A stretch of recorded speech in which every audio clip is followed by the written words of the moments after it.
And we are live. Good morning, crypto warriors, and welcome back to the Gem in the Crypto, episode 847. Today is Wednesday, December 1st, 2021, and I'm King here to bridge the gap between the community and crypto every day, Monday through Friday at 10ish. And today's top stories, we got some interesting ones today. Grayscale tells SEC no basis to approve Bitcoin futures ETFs and not spot ETFs. Vladimir Putin says cryptocurrencies bear high risk. UAE issues first NFT stamps in the Middle East. Robinhood share price down 70% from August high. Imprisoned Silk Road founder causes a stir with NFT drop.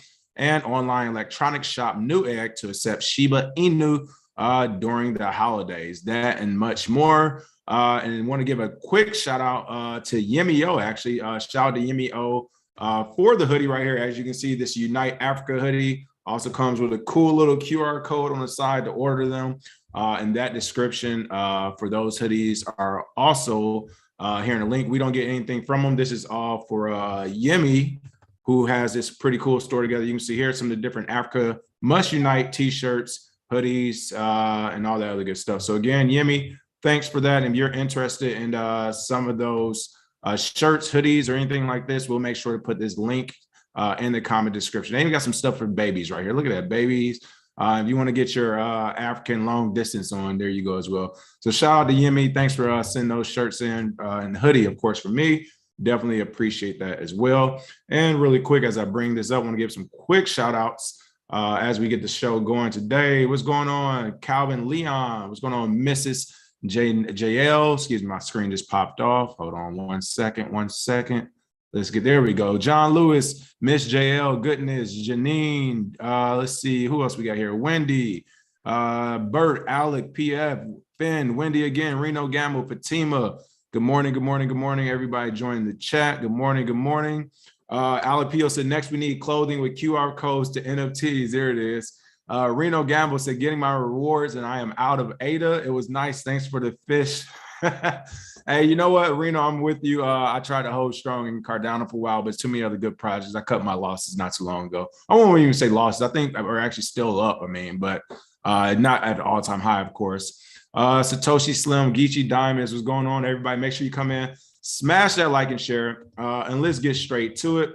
I don't want this show to go on too long today, but it's a lot to talk about. Grayscale tells the SEC no basis to approve Bitcoin future ETFs and not spot ETFs. First and foremost, let me give a round of applause to Grayscale Investment for doing something that we consistently talk about. I will even go as far as say possibly complain, because there's not much you can do against the SEC, right? Like, we don't have that many resources to go against the SEC ourselves. So it does come off a little bit as complaining. We try to offer solutions, but it's the people in the crypto industry like Grayscale, some of the bigger companies who have to choose sides and press people on the other side. Coinbase chose the side of centralization, of the old school way of doing things, the legacy way of doing things. They want to go with the old regime. That's fine. Grayscale looks like they're saying no. The buck stops here. That's right. A letter to the Secretary of the SEC outlines discrepancies in its rejection of Bitcoin spot ETFs and acceptance of Bitcoin future ETFs. Something on this show we've actually talked about in detail, not just the specifically spot or future ETFs, but the restriction on ETFs in general by the SEC and why that was unfair. But again, I love that Grayscale can write and speak so much more eloquently to me and go at the SEC with this. Again, Grayscale Investments has fired back at the United States Security and Exchange Commission, SEC, over a recent rejection of VanEck spot Bitcoin ETF application. Essentially what I'm seeing happen after they rejected that one, VanEck, all the players got on the phone and said, hey guys, there's only like 10 or 15 of us even doing this in the United States. We need to work together. And I think that's what we're seeing here. They rejected Van and Grayscale popped up. SEC is probably like, well, what does this got to do with you? And the Grayscale is like, yeah, we in business. We just didn't tell you about it. So here's the deal.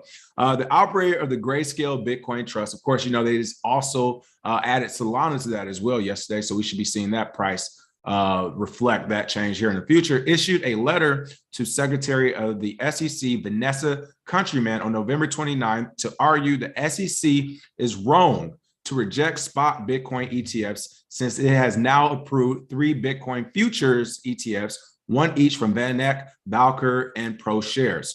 Grayscale argues that the SEC has, quote, no basis for the position that investing in the derivatives market for an asset is acceptable for investors while investing in the asset itself is not. Thank you. Listen, that is what I'm talking about. I'm sorry if you're listening in your car or whatever, and I just clapped. I know that sound just jolted up. I heard it myself, so my bad for busting your eardrums, but I am super excited to see this. This is self-regulation right here. It actually extends to the SEC as well. Here's a short story for those who haven't heard this before. In 2017, as Bitcoin Zay and I were starting the show and we had other business interests going on in the crypto industry. Actually, we had other interests going on since 2016. And there was a lot of stuff going on. We were dealing with lawyers, some of the big lawyers. You know, they were working at some of the bigger exchanges. They work for Democratic National Convention. Like these are the bigger, they work for Google, Facebook, the biggest lawyers out there. And we were working with them some stuff. They were telling us some of the things we were doing that we couldn't do because technically it wasn't legal, even though years since everyone's been doing it and they essentially made it legal if you want to buy one of these licenses from the government, of course. But the other thing that happened around the same time was the ETFs. We asked the lawyer, you know, we had his ear.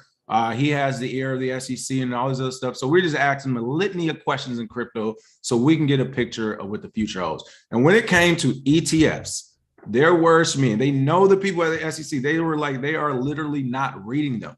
They're getting the applications and they're throwing them out or literally stuffing them under piles of papers and not worrying about them. They are not worrying about them. My issue with that, and I said it on the show many times over again, was that that was not their position to do so.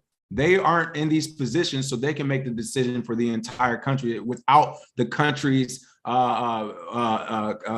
insert, without the country's opinion on it. They're literally just saying, oh, yep, ETFs aren't good for Americans right now. We need to protect them. We're not going to allow them to do this. But you haven't talked to any Americans about ETFs. Then to add insult to injury, because again, they're not stupid. They were doing this intentional because they did not want retail investors to enter the market. That is what we've been told from day one in this crypto space, Bitcoin Zay and I.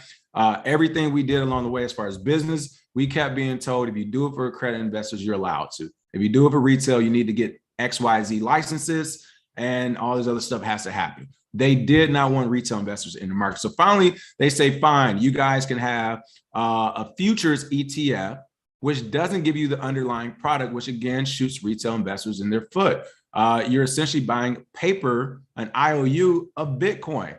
And we've already, it's not even a if banks collapse or if the market mess, like we've seen it happen. So what happens when one of these capital investment companies or venture capital companies or banks who have all these paper IOUs, these future ETFs, what happens when the price of Bitcoin goes so extremely high or possibly even so low, they say, hey, those IOUs don't count for shit. Like, no, we cannot give you that same amount back in futures or in fiat or wherever as we would have in Bitcoin. Like, what is going to happen? Not only that, as Grayscale is arguing, if you can do a future ETF for Bitcoin, there's literally no reason why you can't do a spot ETF unless you don't want certain people to enter the market. So again, SEC, Grayscale went after the SEC saying there's no basis for the position that investing in the derivatives market for an asset is acceptable for investors while investing in the asset itself is not. It is if they're scared that that asset itself, that asset being Bitcoin, could take over the global financial market as we see it, and the war has been won, and they're scared of shit. So that is where they're trying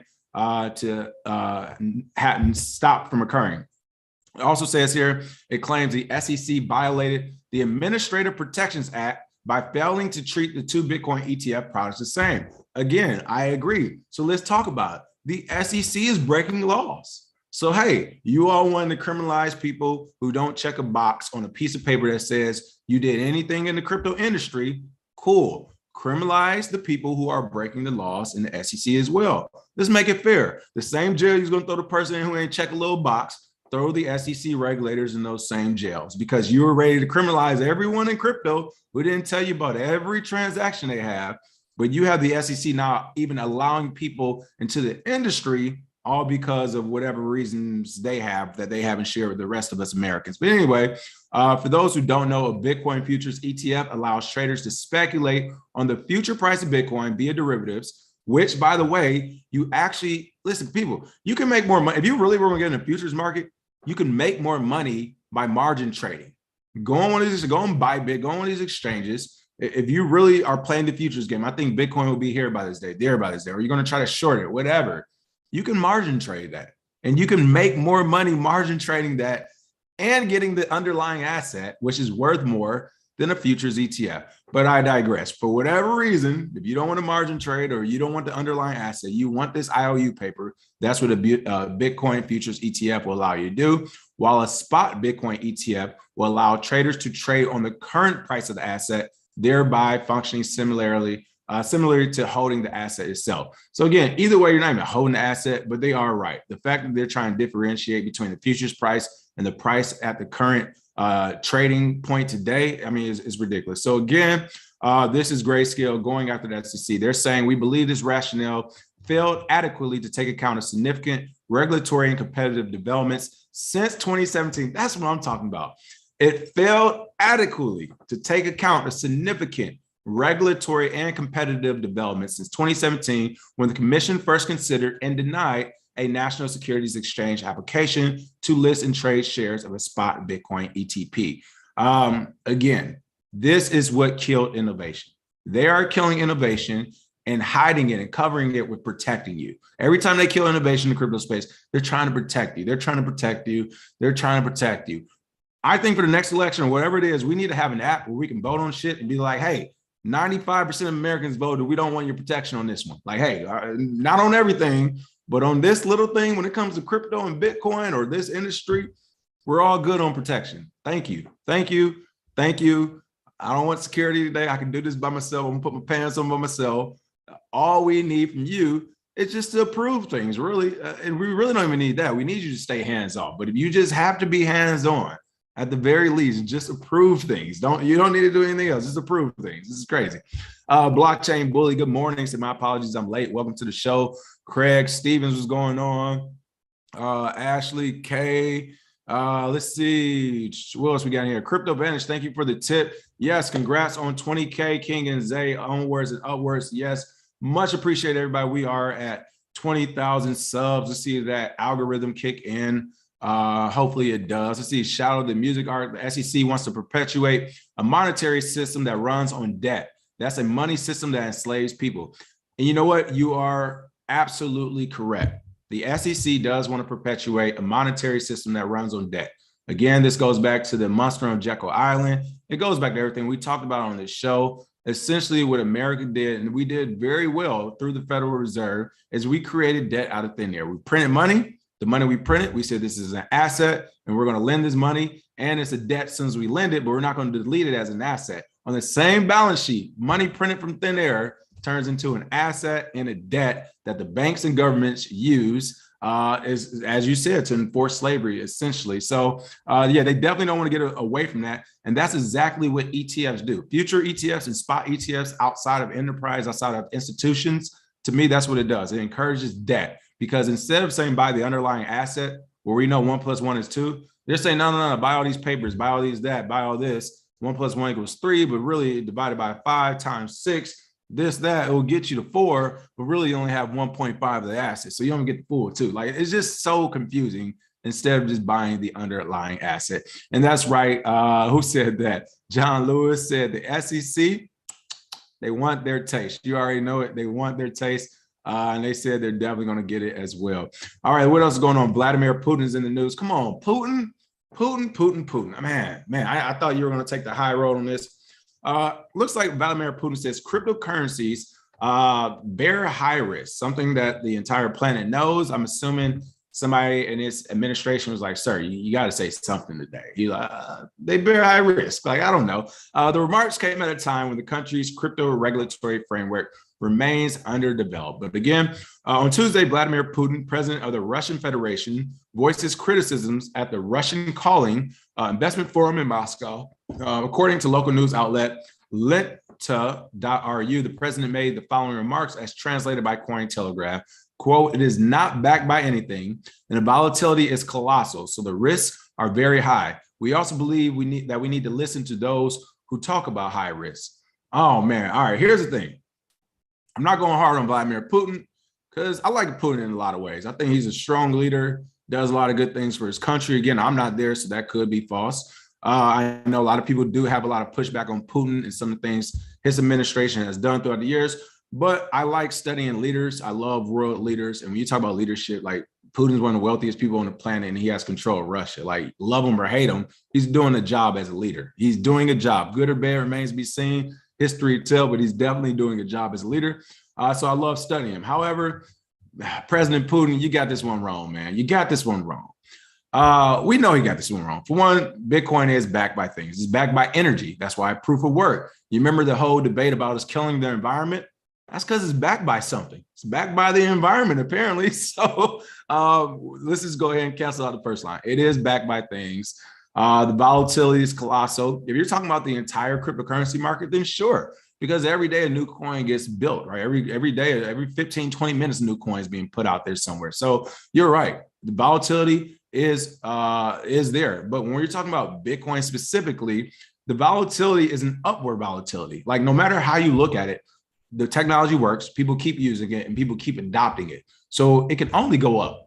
So I kind of disagree with that being volatile. It's not really volatile. It's more or less in price discovery, which makes it volatile, I guess. So, but price discovery is okay. That's normal. That doesn't make things volatile. It's only 13 years. Like, could you imagine? It's not even imagine. It's a 13-year-old right now in America that doesn't know they're a boy or girl, right? They're not volatile. They're learning about themselves. At least here in Los Angeles, they are for sure. So I think volatility is the wrong way to say it. They're just too young. The project's too young for us to say what it is at this time. And then he said the risks are very high. I hate when people talk about risk in this market. I mean, listen, what market is there not any risk? Please tell me so I can dump my money there, right? Whether you're investing or you're here for the technology, like nothing goes without. You talking about risk. In 2020, COVID hit the planet. Like, I don't want to hear about risk. I don't want to hear about risk when no one saw COVID coming and killing people. So let's not talk about risk when we're talking about a financial market. Like, come on, really? That's, man. Let's see. We also believe that we need to listen to those who talk about those high risks. President Putin, all that I just said about you being a good leader. One thing Putin, I won't say doesn't do, because I don't know who's in his ear, right? But I would say the perception of President Putin is that he makes a lot of things go the way he wants to go, right? Like, I'm sure he gets consultations, he has advisors, but Putin not going throughout Russia. What do you think? What do you think? Okay, we need to listen to the people who have all the like, no. People tell President Putin, the A side things and the B side things, and he tells you what the C is going to be. So for him to really come out and say, we need to listen to those who talk about those high risks, really. So you want us to stop listening to you, Putin? You want us to listen to everybody else in your country who tells everybody in Russia things? Like, come on. He's full of it. I'm not mad at him. As great as President Putin is, as large as he is, as wealthy as he is, he still also has to bend thy knee. Everyone has a boss, even President Putin. And I'm thinking those banks came at him aggressively like, hey, y'all been real quiet over here. We need your cosign on this one. And here was the cosign. Like I said, it wasn't anything too inflammatory. It was the same old comments you always hear. However, it was just coming from President Putin this time. And as much as I don't like to do it, I mean, you did say it's not backed by anything, so I have to do it. President Putin, gotta give you that loud roar today. That was definitely a dinosaur take. I mean, it just was. I have to.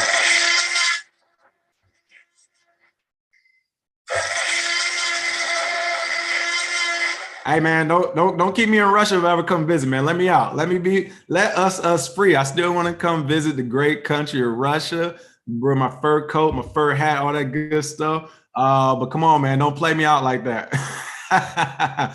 Let's see. Lawrence Sanders says, question: why is the gang against retail buyers in crypto? Because that's the transfer of wealth. If retail, I mean, really think about some of the stuff Zay and I were working on in 2016. We were hoping to get crypto in the hands of every retail investor. Let's just say that. And it would have happened. It definitely would have happened because some of the other companies since then that have gotten the proper licenses that they made out of the blue has essentially done that. So we're on the plan to do that. But essentially, we would have done that in 2016. By 2017, 2018, like we've already made a lot of people money in this space, but we would have made a ton of people. Like, do you know how many people who shouldn't have money, according to the government or whatever, who would have had resources to change their lives and other people's lives around them? Could you imagine 1,000 people, 2,000, 5,000 people, all in the same company, in the same team, with their own resources, not having to listen to the government. Like, no, that's why they stopped it. That's on a micro scale. They can only imagine if at $400 a Bitcoin, yes, every retail investor out there got their hands on one or a piece of it or whatever. That would, like right now at 60K, nobody be working. The average per 60K is I don't even know the average income, the median income or whatever is in the United States, but I know it's not super high. Like let's say 45, 40K, 35K or something like that. So you're talking about 60K, which almost doubles that for the average person.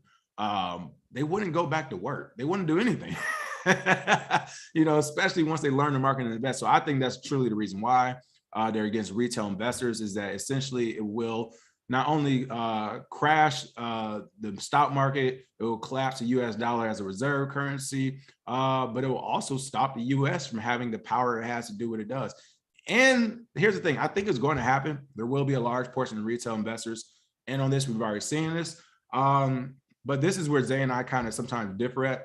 I think the United States government, I hate to say this, but I keep telling y'all, gang, if it gets to a point where the dollar is weakening and people do have too much power because of crypto, expect the United States government to get violent. I guarantee you.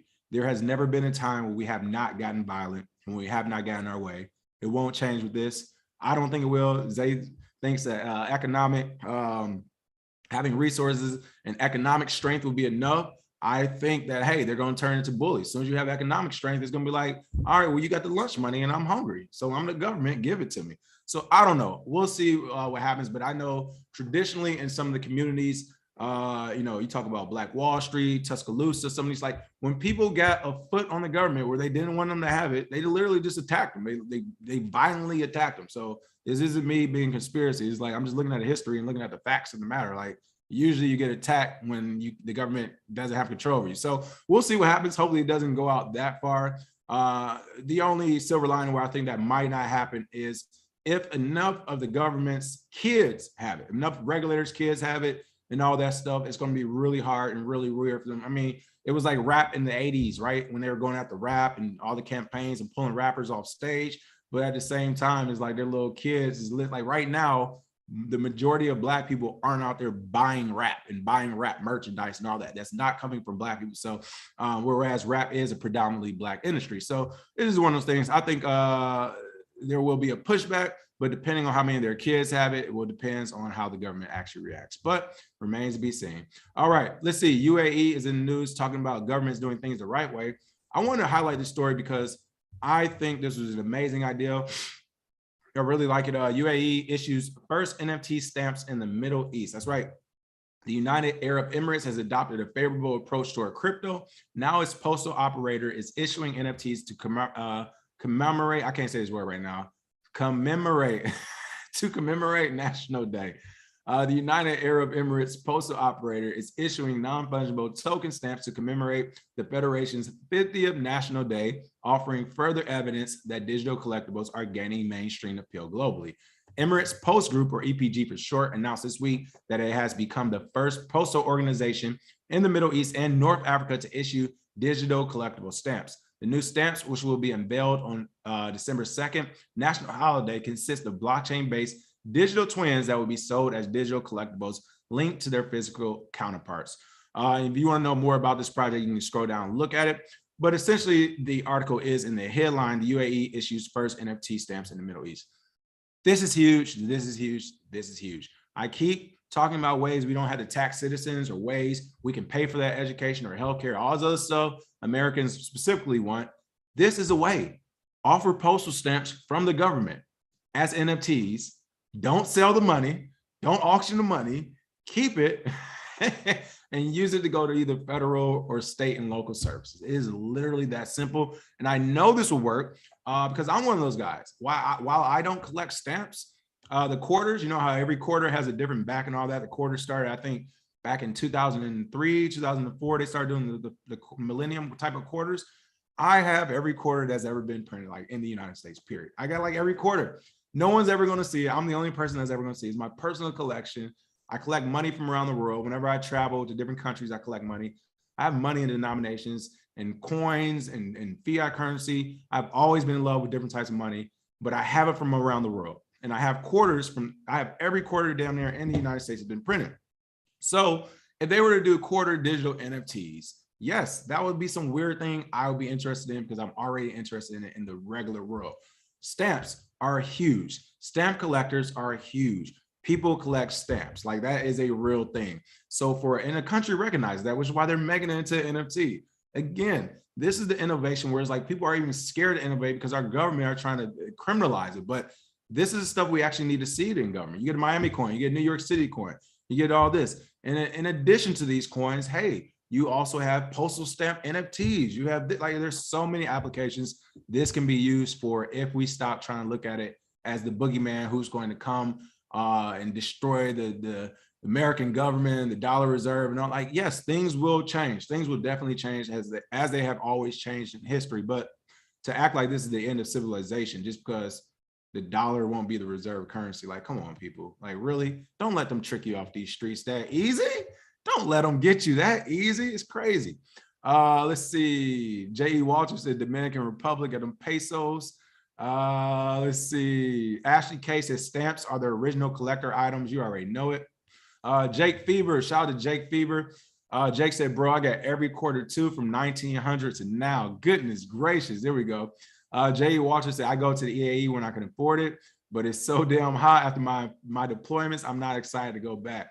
Listen, only time I'm going back to the UAE is to buy jewelry and suits in bulk. You know how it goes. You buy that little plane ticket, you get there, you get all the suits and jewelry and gold you need for the low.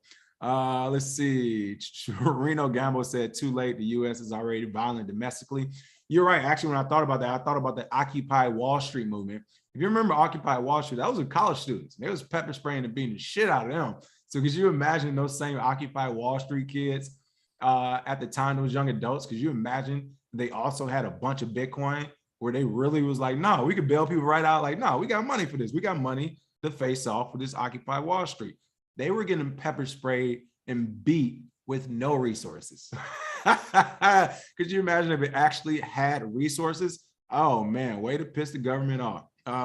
Local TX, you might be right though. If a war or something like that, the US got violent, that may be the way to actually unify the country. That is true as well. But again, hopefully that doesn't happen. Hopefully that is like worst case scenario.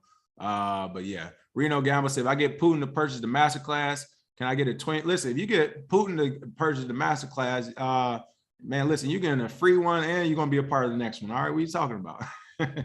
All right, here's a story that made my teeth white today. Oh man, I love seeing this one. It doesn't even have much to do with crypto except that they offer crypto. It's just the fact that it's happening. Like Robinhood share price is down 70% from August high. Like,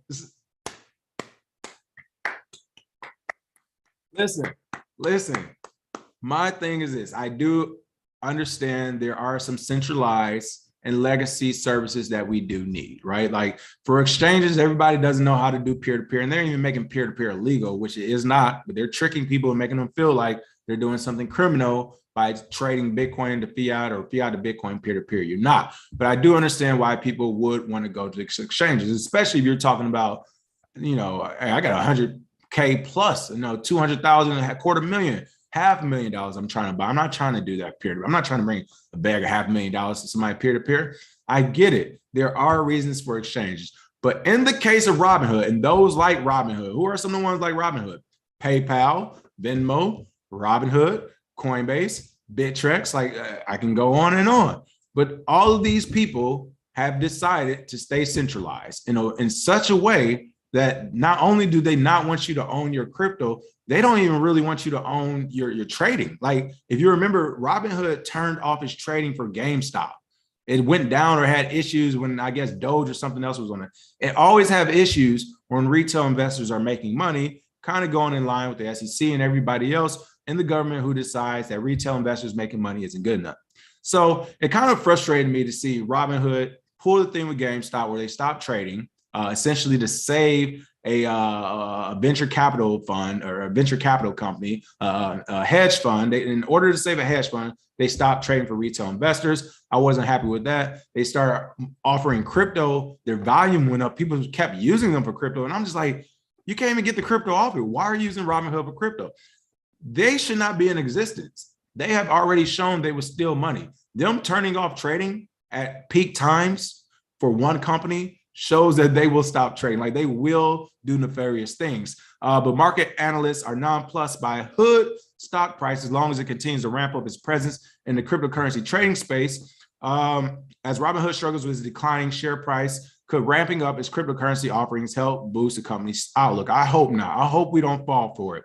But since August 4th, Robinhood has fallen nearly 70% from its all-time high of $70.39 to $25.94, and it has been below the $38 IPO price for weeks. Several factors are contributing to the fall, such as a drop in crypto and meme stocks day trading as the pandemic era comes to an end and people return to their offices to work. Not really, because the meme stocks are still doing well. We just saw SHIB had 30%.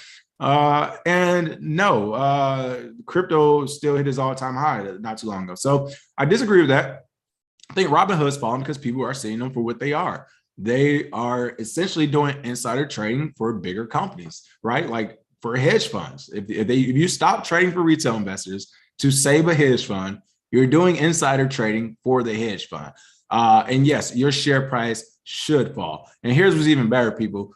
70% in the traditional market. This is huge. This isn't a crypto 70% where it's like, 70% happens. We'll be back 20% the following day, and it'll be a slow build up the next 6 months to back where we were.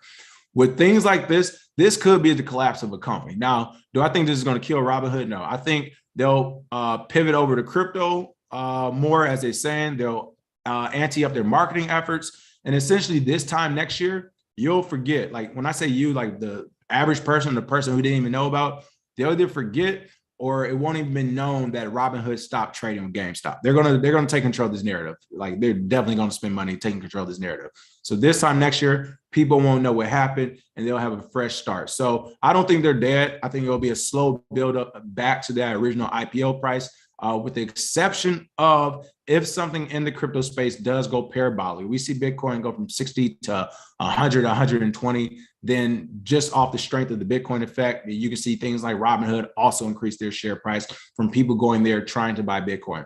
But as far as them actually growing back to that 70% they lost, woo! I still think they got some more to lose. We about to go in the holiday season. And then like what? They got 2 more months of losses, and I look forward to them. I hope they go out of business, to be honest. I truly do. And the reason why I do hope they go out of business because they're doing dirty business. Like they're doing dirty business to investors out there. So that's what self-regulation looks like. Hope you guys take the biggest L out there. I'm glad you fell 70% with your weird boss who went on I forgot what news station, CNBC, and told some lies about why they stopped the trading that day. But hey, this is what happens. 70% L's. That is what happens when your business is dirty.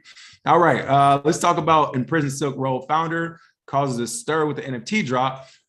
This was a crazy one. I didn't think he'd get the pushback on this, but those who support him hopes he raises enough money to fulfill his personal and charitable needs, while others think he shouldn't be selling NFTs at all. Of course, we're talking about none other than Ross Ulbricht. We had his mom on before, Lynn Ulbricht. We had her on, I think, back in probably late 2017, early 2018. We need to have her back on. We'll get her back on for sure. But of course, she came on the free Ross. You can sign that as well. She was talking about that. But if you don't know, of course, Ross Ulbricht, founder of the defunct dark web marketplace Silk Road, has created a stir by announcing he will auction off his series of non-fungible tokens starting on Thursday. For those who don't know, short version, Ross Ulbricht essentially started like a DeFi marketplace. All right, like that's basically what it is. It was almost like a DeFi marketplace on the dark web, where you can buy and sell anything, some of which were drugs and guns, whatever, but it was also normal stuff. And in response to that and the possibility of him, it was a lot of confusion and obfuscation. I don't even say that word right, but he may have ordered a hit on somebody, but there were 2 dirty Secret Service agents involved. It was just a dirty thing. But at the end of the day, this guy got 2 life sentences for creating a website. Like that's really what happened. It happened in San Francisco, and he was tried in New York in Wall Street's backyard, where he received those 2 life sentences. So the imprisoned early Bitcoin adopter announced via his supporter-operated Twitter account on Wednesday his plans to auction the Ross Ulbricht Genesis collection on the super rare NFT marketplace from December 2 through 8. The collection comprises 11 works of handmade art, which his supporters then minted into NFTs. So Again, as we can see, this NFT craze is like the ICO craze. Like this is a good way to catch that bag right now. It looks like the art was made in different stages of Ulbricht's life from childhood up to his prison time. The early works depict comic book characters and animals, while the later works depict scenes from his court trial and inner feelings he has had since being in prison. Looks like proceeds from the auction will help fund a trust to support Ulbricht's efforts to be free from prison. I like a double life sentence. Come on.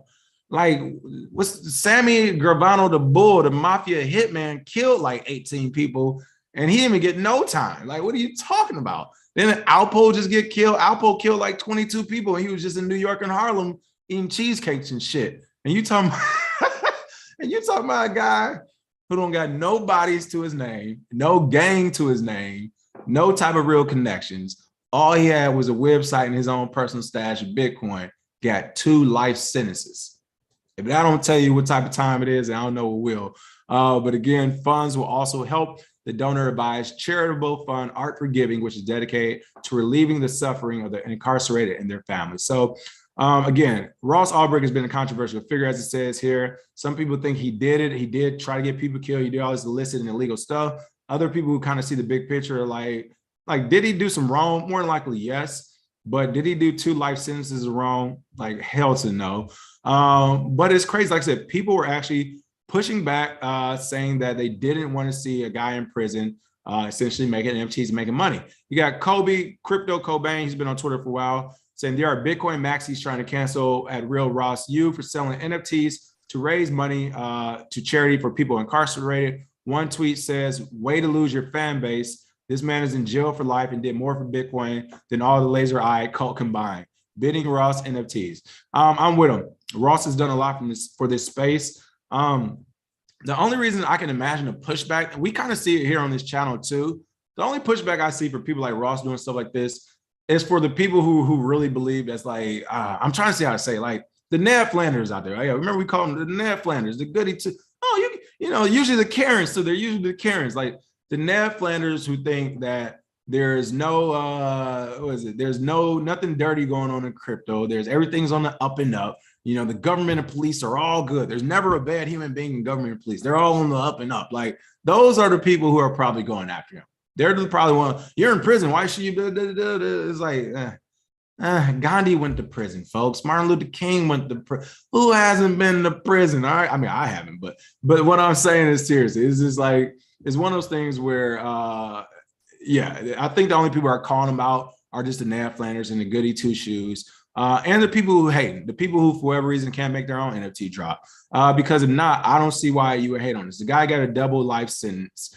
And even if you disagree with him dropping an NFT, like, he got a double life sentence. Damn, why hate on him on Twitter? What else do you want a man with a double life sentence to get? Like, what else do you want him to get? Tell me. I don't understand why they're going off on Twitter.